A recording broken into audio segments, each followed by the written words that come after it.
So it's my pleasure to introduce Helen Byrne.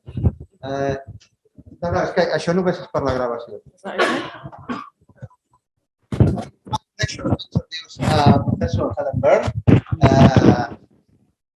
Professor of Mathematics at the Mathematical Institute in Oxford, and she's one of the top experts in mathematical biology, particularly regarding topics in growth. And is this switched on now? Her research has been characterized not only by the use of advanced techniques, but also by the interaction with the experimentalist and late by the integration of data in mechanistic models. And I think she's going to tell us a little bit about some recent work on topological data analysis and how that can help to model angiogenesis. So we are very lucky to have her here. This model is something that Luis mentioned in his introduction. This sort of interdisciplinary research is something that we are very keen to do in this project. So again, we are very lucky to have her. And the other thing that I would like to say, and then I'll shut up and I let talk, is that as many of you know, she's been a member of the scientific committee of CRM for quite some time. A long time. Yes. And during this time, she's been very, very helpful to us. So I think this is a good day to acknowledge her. Okay, Thank you.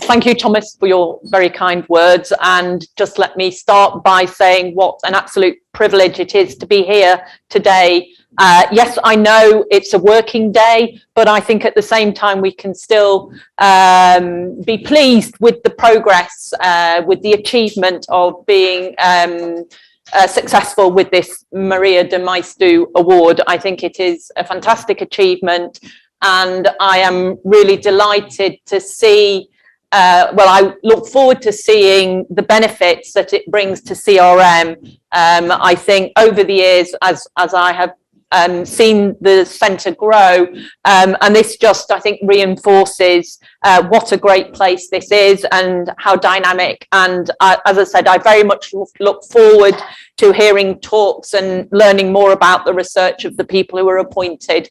I think it's a tremendous achievement, and I'm really delighted to be here to share this special day with you today. So I'm going to talk to you about, I guess, 3 different projects, time permitting. I will ask Thomas when we get there, sense check whether we should continue or cut short.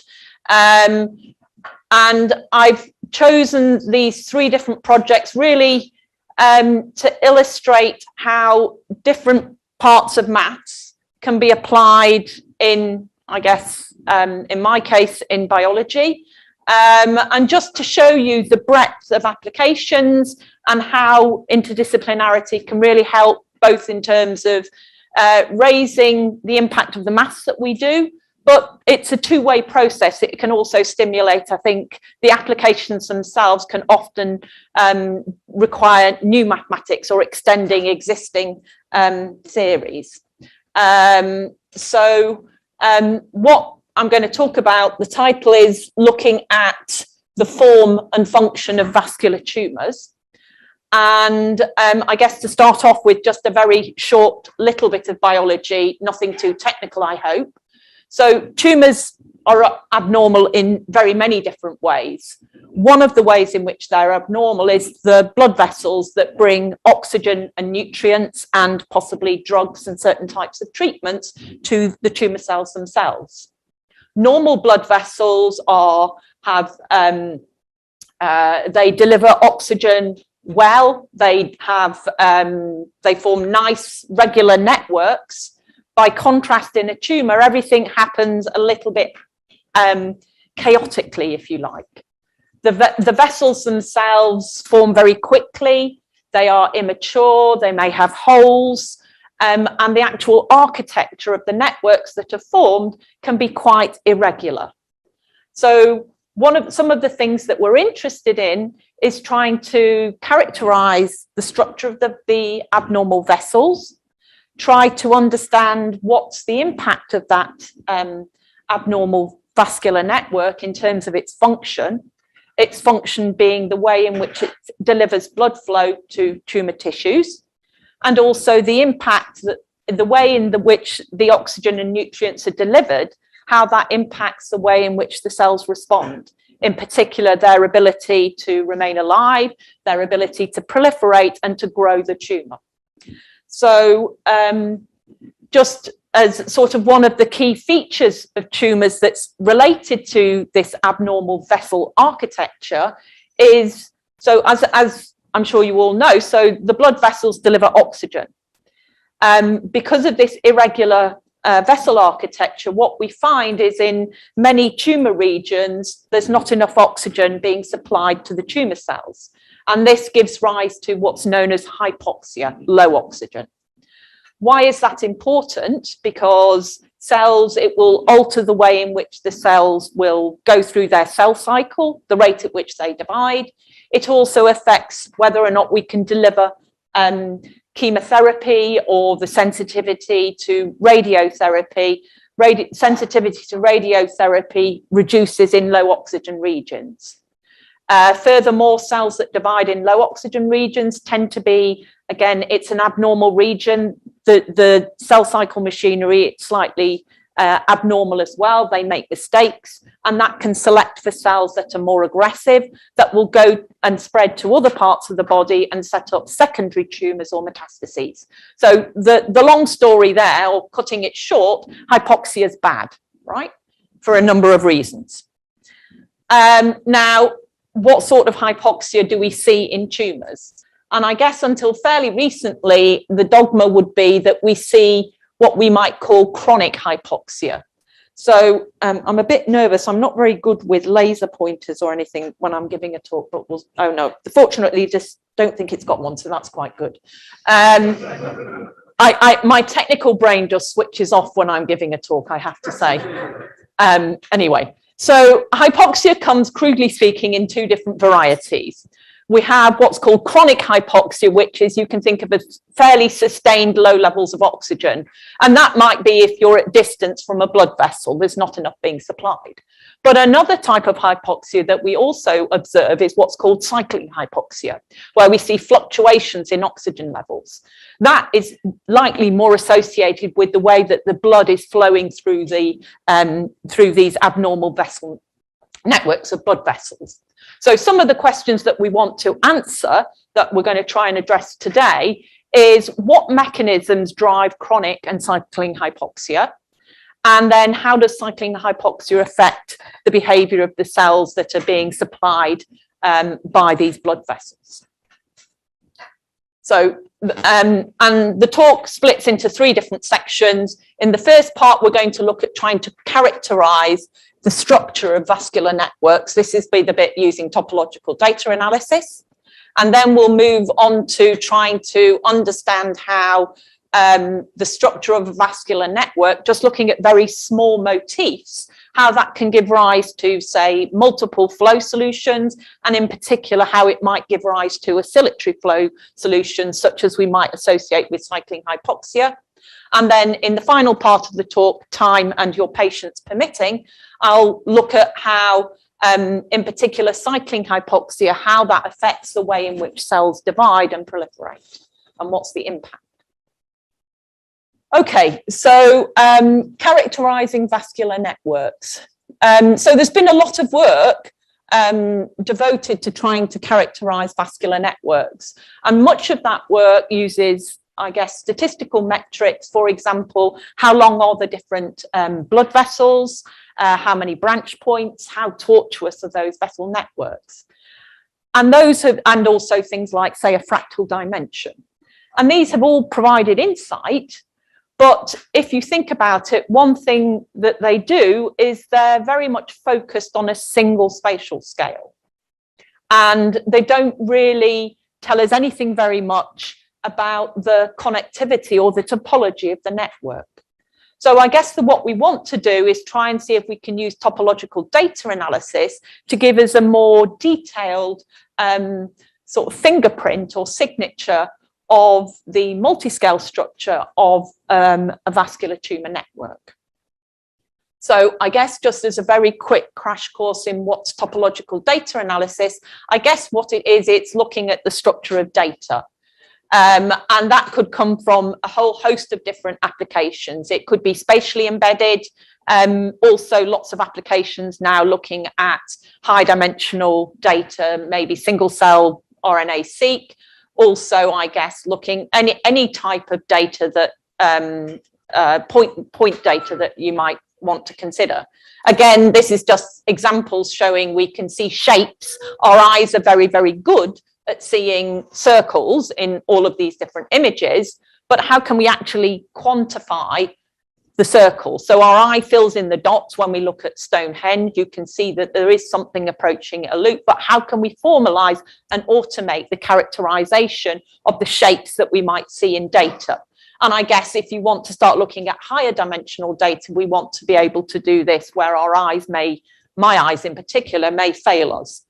So topological data analysis is one way in which we can do this. And this is just a very quick sort of starter example. So again, we can see here, we've got some points which have been sampled, roughly speaking, from a loop.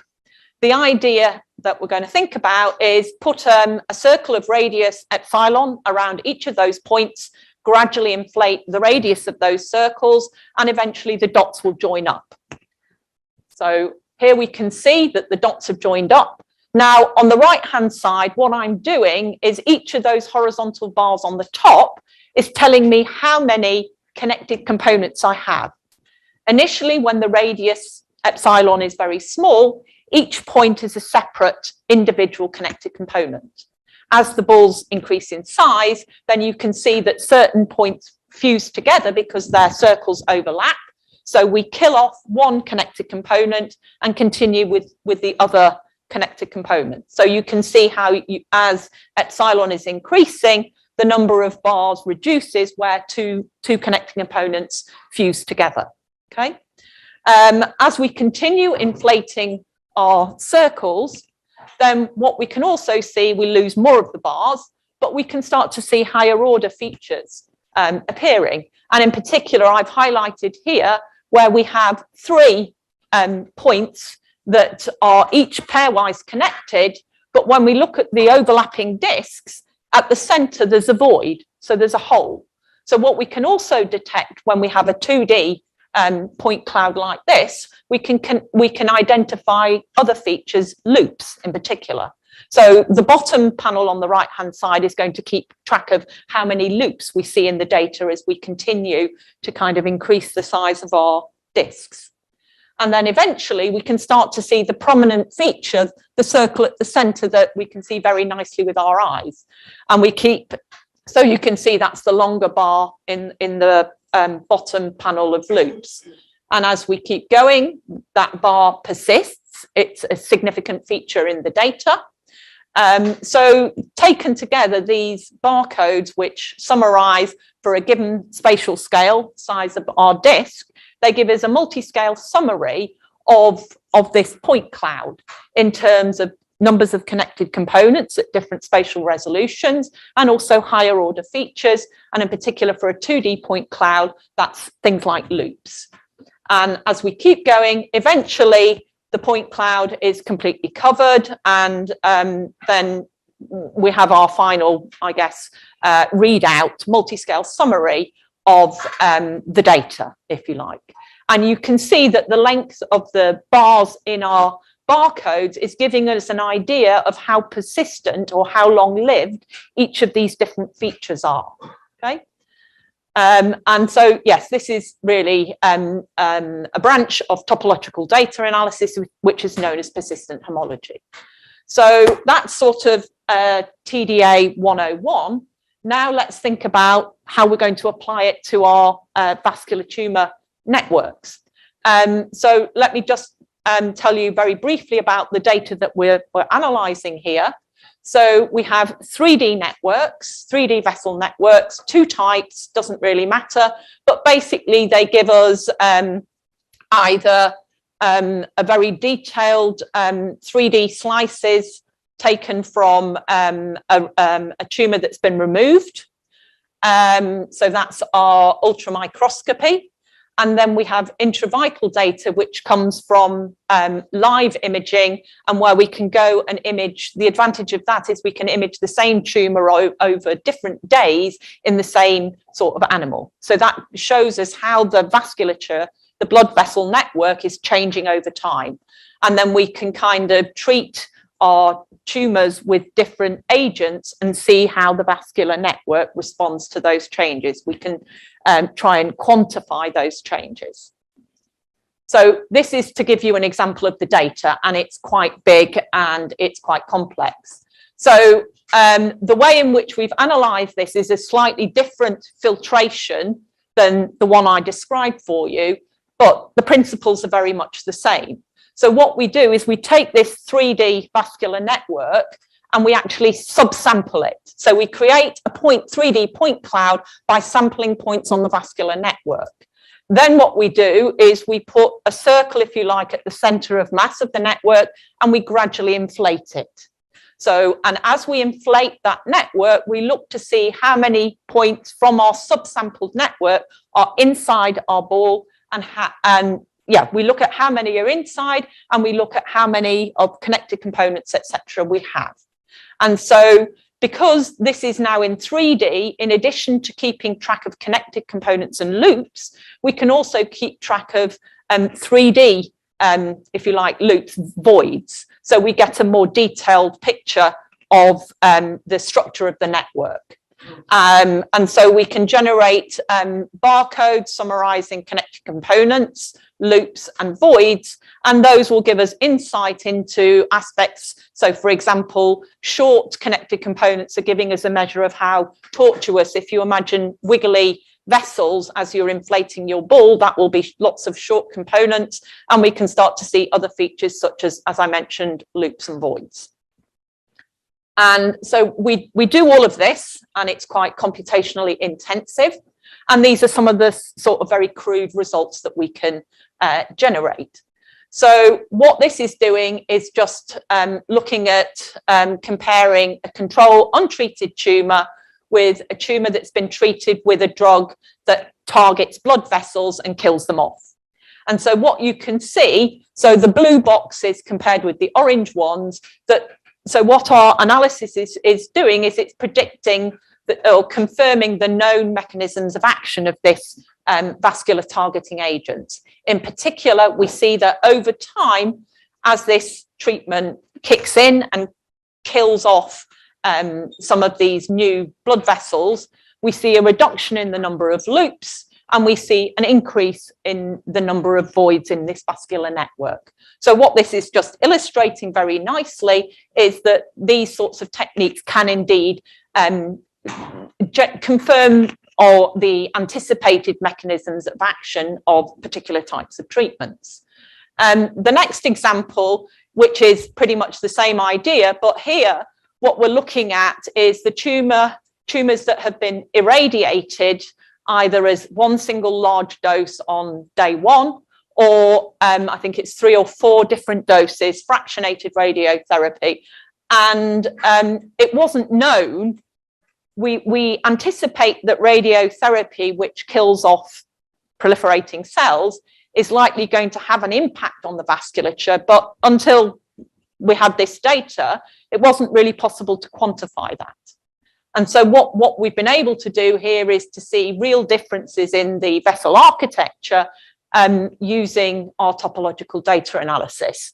So again, what we can see, again, I think the details are less important, but we can see differences in how the tumour responds to either a single large dose of radiotherapy, where at small times we see an immediate response, a reduction in the number of loops, but then that stimulates angiogenesis, and then we'll see very rapid vessel growth and an increase in the number of loops over time. Additionally, we also have spatial resolution. So the panel on the right-hand side is just giving you an idea. If we look at different annuli centered around the tumor center, then we can see how the numbers of loops, etc., change in each of these different annuli. And also, as you move around the pie, it's showing how the numbers of loops change on different days post different types of treatments. So really, you can really start to get some quite detailed insights into how these different treatments are affecting the vasculature when we hit a tumor with radiotherapy, and in particular where we're seeing a strong angiogenic response to that treatment. So that really was just by way of an example of showing how we can take techniques from sort of more pure elements of maths and really start to apply them in quite practical ways and generate quite informative insight. In the next part of the talk, I want to then think about how the form, the structure of the vascular network, how that impacts its function. Now, ultimately, obviously, we'd like to be able to simulate blood flow through those very large 3D networks, but you can do that, but with very, very simple models of blood flow. What I'm going to do here is, I guess, really simplify down to arguably the simplest non-trivial motif for studying blood flow. But I think it makes some nice points. Sorry, I should say this is work by Yaron Ben-Ami, who's a postdoc in the maths department. So let me just try and explain the principle here. So we have what I call a triangle network. So we have two inlets and a single outlet. And if you forget about the connecting vessel there, you can think of, you would have two streams of flow and they converge at a point. So in a sense, this vertical connecting vessel is redundant. You could still have effective flow if it wasn't there. And it turns out that what we call a redundant vessel is key in this motif to generating multiple steady states. And as you can imagine, the multiple steady states that you might get is a trivial solution, no flow, or flow from top to bottom, bottom to top. So, and I think that that's fairly obvious, or fairly clear. Question is, what about the stability of those steady state solutions? And furthermore, can we actually generate, does this motif generate oscillatory solutions? Those sort of mimicking or being sort of suggestive of cycling hypoxia that we saw in some of the experimental images at the beginning of the talk. So now the equations to model blood flow are quite complicated and messy. I've spared you the details, but crudely speaking, let me just summarize. So really what we're doing here is thinking of the blood as a two-phase mixture of fluid and fluid or plasma and red blood cells or hematocrit. And what we do is we solve for the pressure at nodal points and the flow and hematocrit along different branches, vessels of this network. It's a very highly nonlinear system of equations.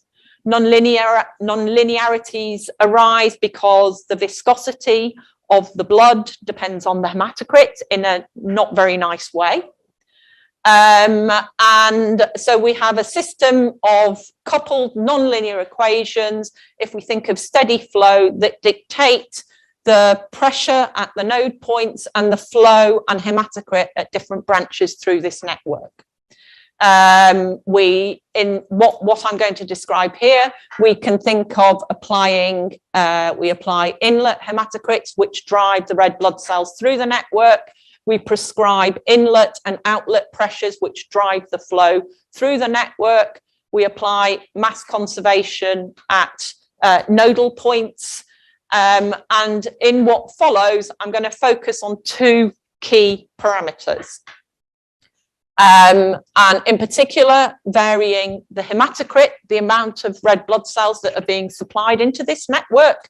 And so in a sense, that will tell me something about the non-linearity of the system. But I'm also going to vary the degree of asymmetry in the network. So if you look now, you can see that the vessels on the top have got diameter alpha times d. So I'm going to vary this parameter alpha, which will give you an idea of the asymmetry of the upper branch, the upper two vessels and the lower one. So if alpha is less than 1, then those upper branches are smaller diameter. They're going to offer greater resistance to flow. And we'll see that varying alpha and H naught, the inlet hematocrit, how does that affect the multiplicity and the stability of the solutions that the network can generate? Before I do that, just in terms of understanding the flow, if you think about it, we can have, when we try and solve for the hematocrit, and in particular, if we're going to look at non-steady flows, which would be oscillatory flows, then we need to kind of have dynamic equations. So the hematocrit distribution or flow through a particular vessel satisfies a hyperbolic equation where the flow is driven, where the hematocrit is driven by a flow Q and it's inversely proportional to its diameter. So that describes how hematocrit propagates through a vessel. And then when we come to a bifurcation point, then we can use mass conservation to relate the incoming hematocrit. So on the right-hand side, you can see a converging bifurcation. So hematocrit is coming from two vessels and it meets. And then we just say mass conservation tells us what the outlet hematocrit will be. Now, what happens if we have a diverging bifurcation as shown in the bottom panel? Again, we can apply mass conservation, but that will only give us one piece of information. So we need an additional equation in order to fully specify the problem. And so what we do here is we impose a hematocrit splitting rule, which provides the extra piece of information so that we can determine both of the outlet hematocrits at this diverging bifurcation. I guess this rule is tied up with this function f of n, which is a function of the ratio of the flows in one outlet vessel to that from the parent vessel. And we also implicitly impose mass conservation of hematocrit so that we have mass conservation as well by judicious choice of this hematocrit splitting function. The details don't really matter. So just let me now tell you about this hematocrit splitting function.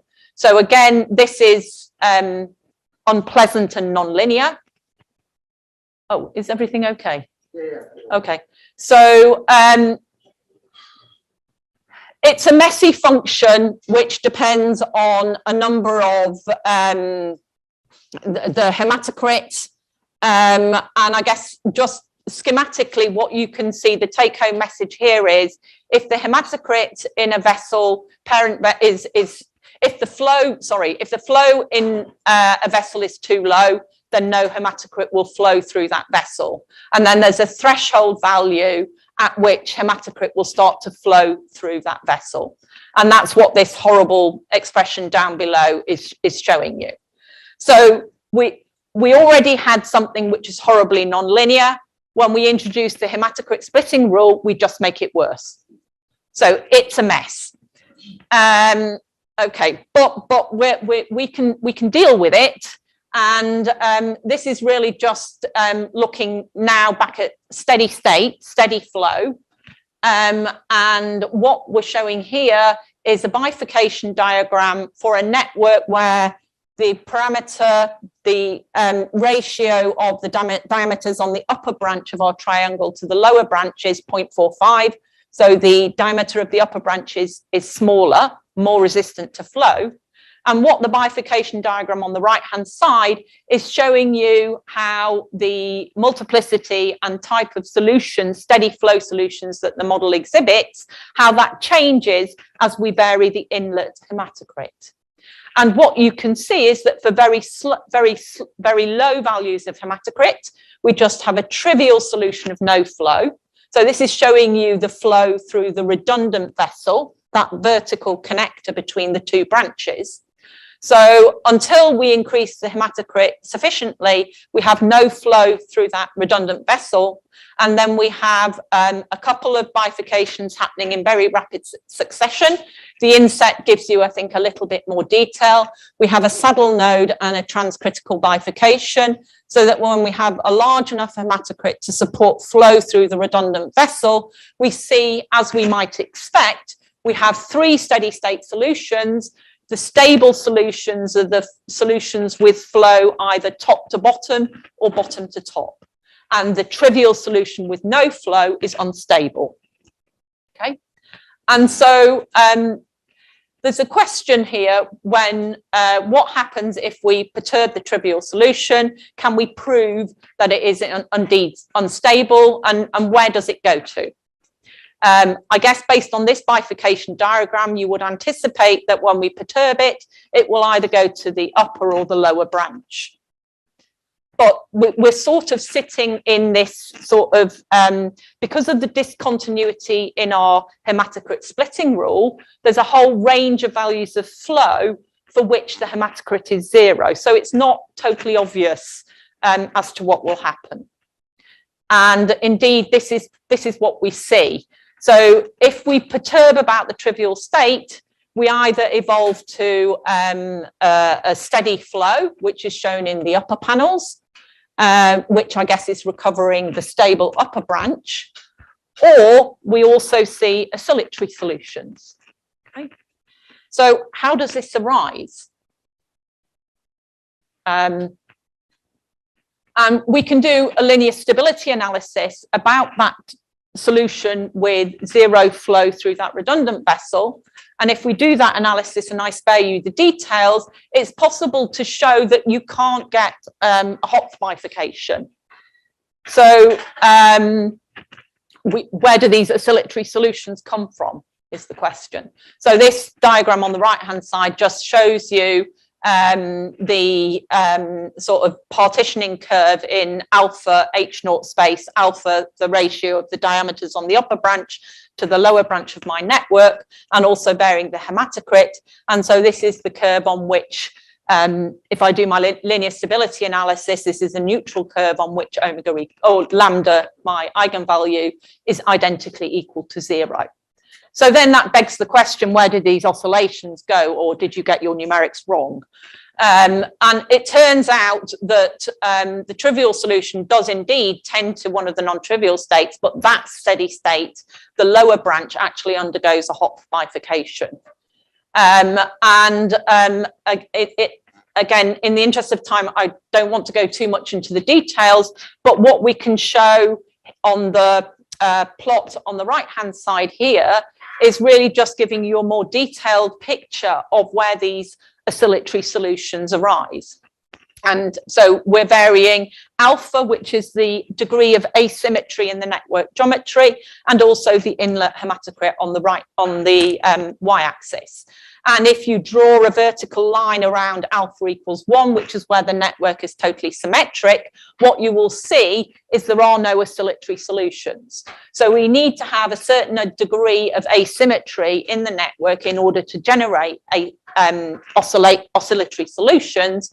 And the contours in depicting the regions of in which oscillatory solutions exist show you how, as the degree of asymmetry increases, how the I think this is the period of the oscillations, how those change. And you can go through and you can do analysis to kind of understand how this these oscillatory solutions change. I'll try and explain how they arise in a moment on the next slide. So here's just a couple of simulations to show you how the degree of asymmetry in the network impacts the nature of these oscillatory solutions. So when alpha is a half, small, then we see more pronounced oscillations because there's a higher degree of asymmetry in the network. When alpha is equal to 0.9, we're closer to symmetry. We can see that the oscillations are more damped, smaller amplitude. And I think also I can't quite tell if the frequency, maybe it's a little bit slower as well. I can't tell from here. Yeah, I think that's probably enough to say about that. So I guess what we've shown, it's a very, very simple motif, but what we can see is by doing some sort of analysis of that network, looking at existence of steady solutions, stability, and then because of the nature of the non-smooth hematocrit splitting rule, we can see that the system can indeed give rise to oscillatory solutions in certain regions of parameter space. Now, obviously, that's only a very, very small network, which is next to nothing compared with the 3D networks we were analysing with TDA. So what are the next steps with this work? Obviously, we want to start to look at larger networks, and one idea is trying to piece together smaller motifs. And this is just an example of where we've taken, I guess, we've switched that triangle motif the other way round and looked at how when we stack combinations of this motif together, how we can see that the dynamics is becoming more irregular, and you're getting, I guess, sort of more irregular blood flow through different parts of the network. So we're at the moment trying to scale this up and looking at larger networks and trying to characterize the sort of conditions under which what sort of networks are going to give rise to oscillatory dynamics and which ones are not. But that's ongoing work at the moment. So now this is when I do my time check. How are we doing? Okay, right. Are we okay to keep going? You're very polite. Thank you. I would have, that's why we've got these things at the top, because okay, so final part of what I wanted to tell you about today is really trying to take, understand what impact does the way in which oxygen is being delivered to tumour cells, how does it affect their ability to proliferate, to go through their cell cycle? And I guess you can think of this as we're starting to now to try and think about how the function and form of the vascular network impacts the tissues and the cells that it perfuses. And this work is also very much driven by experimental work performed by collaborators in Oxford. So the idea here is they have a hypoxic chamber where you can culture cells in a dish, and you can control the environment that they experience. And in particular, you can culture them either in a continuous concentration of oxygen, maybe normal oxygen, maybe low oxygen, or you can tease them and give them high oxygen one moment, low oxygen the next moment, to try to mimic what might happen in different parts of a tumour. And what they then will do is they will expose the cells to a particular set of oxygen conditions, and then at the end of the experiment they will harvest those cells, put them through a fancy machine and tell you where each of the cells is in terms of its cell cycle. So the readout at the end is basically telling you what proportion of cells are in one phase of the cell cycle, what proportion are in another, etc., etc. And so they will do this in a whole range of different conditions, and this is the sort of data that we get. And I guess, so the first sort of bar chart is showing you what happens under sort of constant, steady, normal levels of oxygen. The second set is showing you what happens under low oxygen. And then the final one, obviously, is when we sort of cycle our oxygen levels. And I guess the take-home message, without dwelling on it too much, is it matters. It makes a difference. So what we wanted to try and do is see if we can try and explain these differences in the distributions of cells around the cell cycle. And I guess that's important in order to think about responses to treatment. Now, a lot of people have written down models of the cell cycle, and really it is just like a clock. So cells, they will start their cell cycle, and then they will make various checks. Then they will start to synthesize new DNA during S phase. Then they will check everything's okay, and then they will, crudely speaking, divide into two daughter cells. So you can break it very crudely into such a cake, if you like. Most of the time, and what we're going to be particularly interested in, is the period during which the cell is synthesizing new DNA. And so a crude way to decompose the cell cycle is to think of having, say, 3 compartments. So one for gap 1, when I'm just while I'm checking everything is okay. Then I have a longer period, or S phase, when I synthesize my new DNA.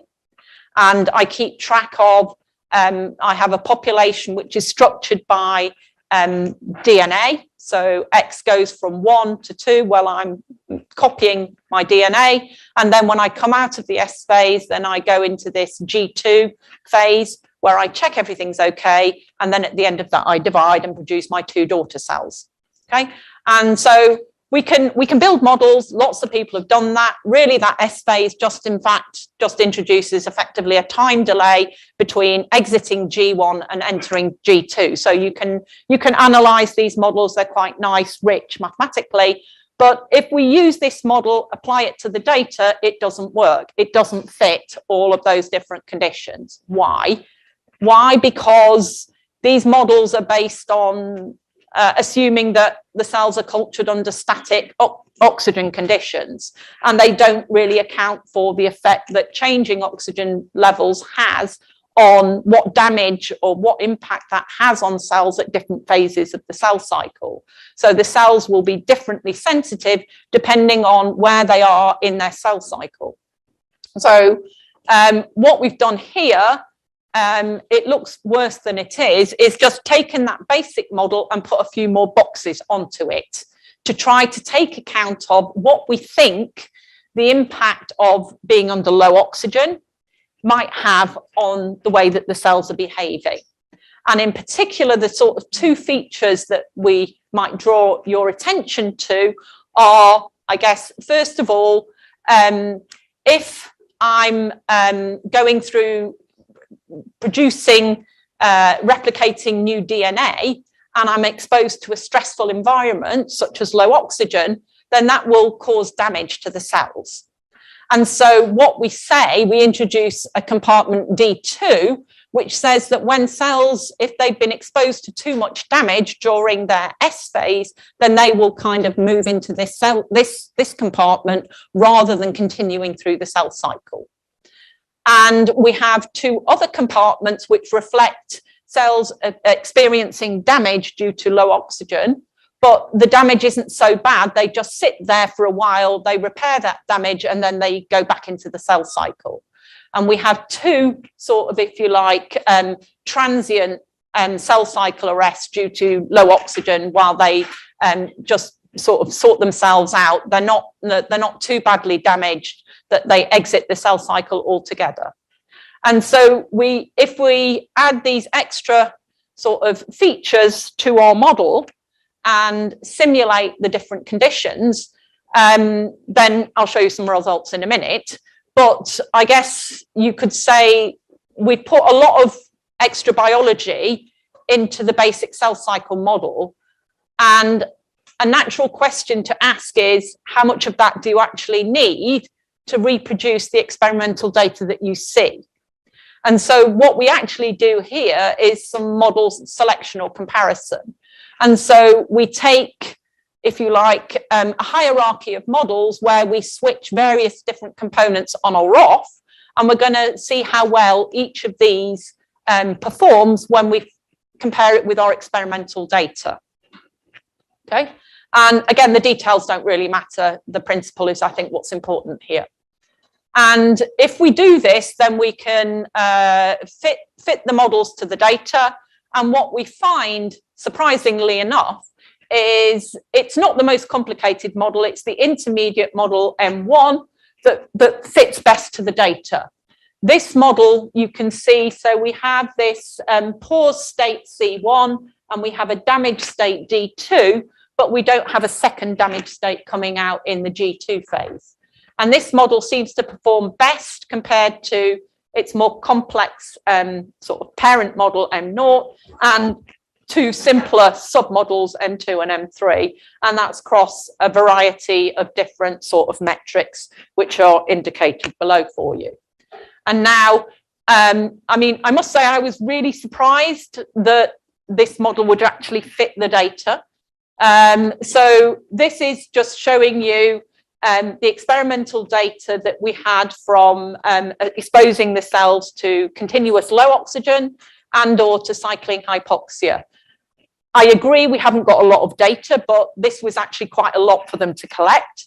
And I hope you will also agree that it doesn't do too bad of a job. So you can see the solid lines is the mean, and we've got the confidence intervals around the edges. And I should say this is work that's been done by a PhD student, Julia Calora, in collaboration with our experimentalists. And so we started off with a cell cycle model. We embellished it in a number of different ways. We then use model selection to kind of reduce it back to the simplest model that's consistent with the data.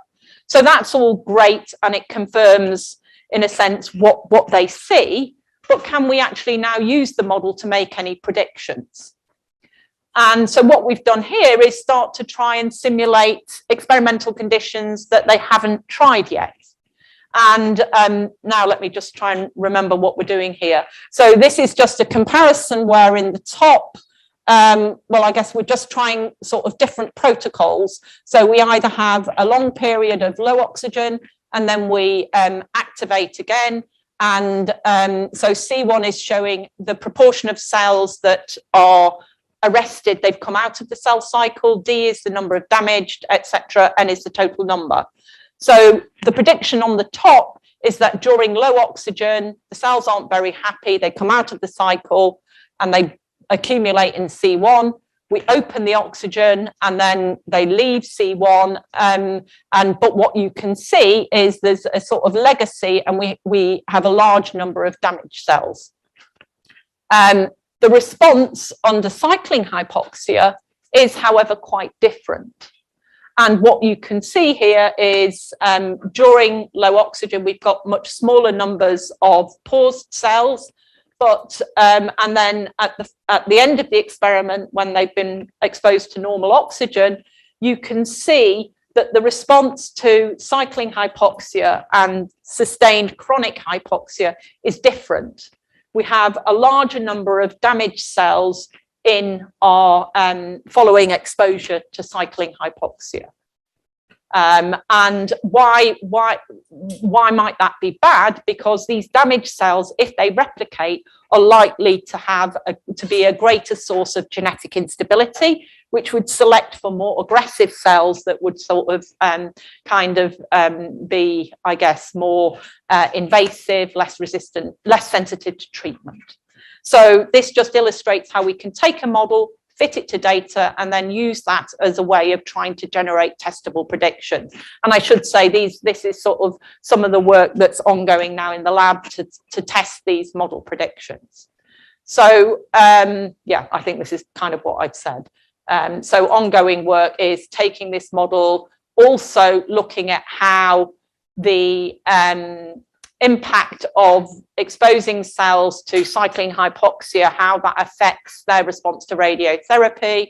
And I guess ultimately what we want to be able to do is link, quantify, let me just read what I've written.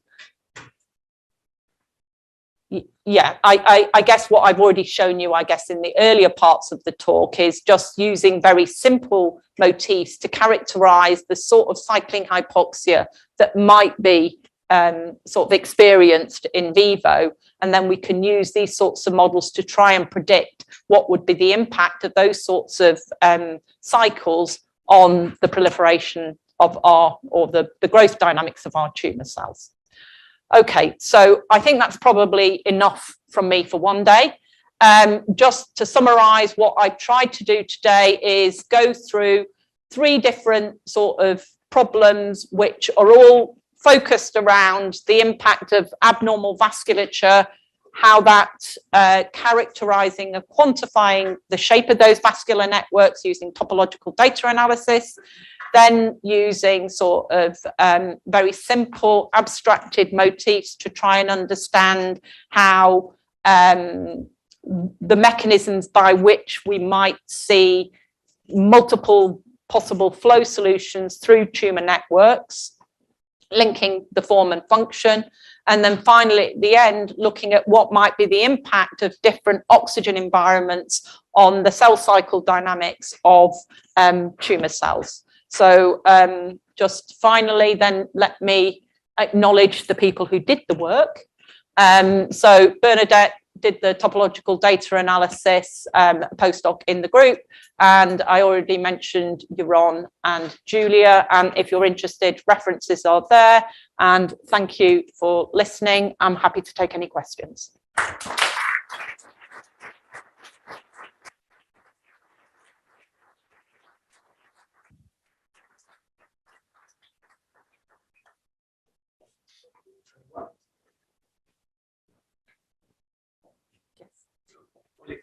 So thank you for your talk. It's really amazing, interesting your work. Thank you for showing us. So it's only for curiosity. In the second part, sorry, in the second part. So when you put the hyperbolic equation for the Hematocrit, yeah. Okay. So Q2. So the Q was the flow, yes. Q is the flow, and is some, let's say, empirical function, or you? No. So we solve for the flow as well. So it's a fully coupled problem. Okay. Yes.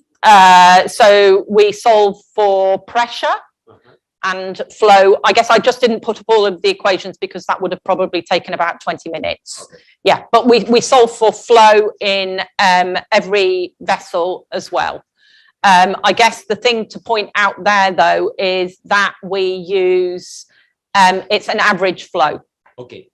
Which is a question. That's the interesting thing. So really what we should be doing is solving the fully coupled hyperbolic problem for flow and hematocrit. But I guess that's a real pain. Okay. So. But that would be lovely. Okay. And only also for curiosity, what kind of pressure law you are using for this flow model for the vessels? So we use so the flow. Let me think. So we use Kirchhoff's laws we just calculate the pressure drops. And then the flow is related to the pressure. Is it Poisson? I don't know. Can't remember. Yeah, I can't remember the name of it off the top of my head. It's pretty classical stuff. Okay, so yes. So thank you again. Yeah, the pressure is proportional to the pressure drop, and you have your viscosity, and it's proportional to whatever d to the 4th over L or something like that, off the top of my head. Yeah, I think that's right. Yeah, does that make sense? Yes. Anyone else? So I have a question. So I have several. But it's regarding the cycling hypoxia. Do you have a feeling of what's the time scale of the oscillations that you're inducing, and whether they are sort of comparable with so in your blood flow motif? It's a very good question. I know that the cycles that are seen in vivo are on the order of up to minutes. In all honesty, I do not think that our models of blood flow are yet sort of parameterized accurately enough against real vascular networks to be confident in, to be able to relate the two. But that's something that I think we would like to do. And I guess this is part of the reason for trying to go towards validating the predictions of those models and going into microfluidic devices. That may be a thing, because your critical value for the hematocrit is what, 0.2? Yes. That's perhaps too big for microfluidic devices. Might have to make bigger. That's a problem. Yeah. That's a challenge for them.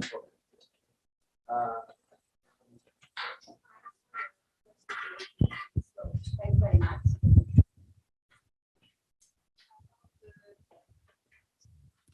What Thomas has said, it was about the experiment. So you mentioned you have compared what you did and you have integrated data for 2D, sort of like in vitro experiments.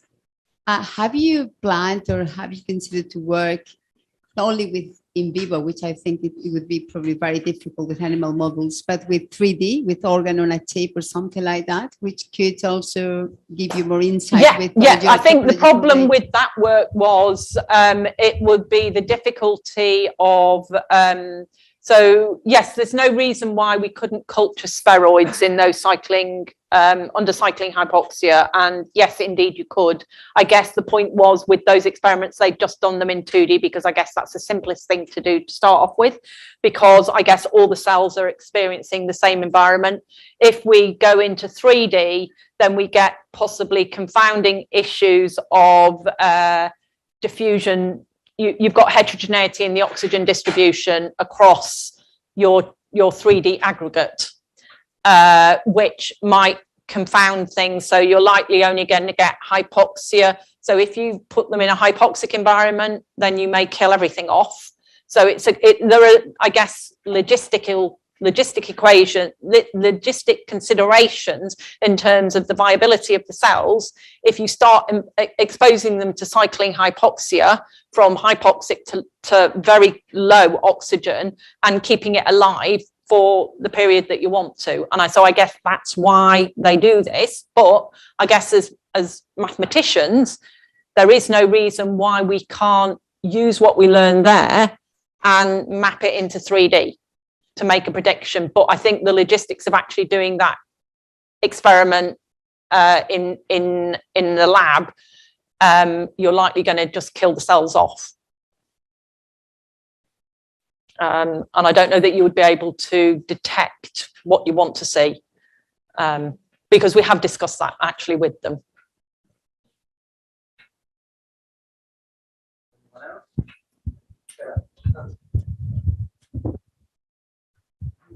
Very nice talk. Thank you very much. In one of these slides, have you have mentioned the DIC? Yes. This is the deviance information criterion. Yes. And then, therefore, I realized that behind there is a statistical or probabilistic model, right? Can you comment this, please? I guess what we did was we have, sorry, now I'll just have to try and remember everything. So I guess we tried to fit the models to the data, and we just compute these various across different parameter values and find the best fits, and then compute these various quantities for those parameters, and then we can do on yeah, I can't remember exactly what we did. It's all in the paper. Yeah, but yes, there's a lot more sort of proper parameter estimation and inference that's going on behind here that I haven't really sort of talked to you about. Really, I've just focused on the model, but that was all done quite properly as well.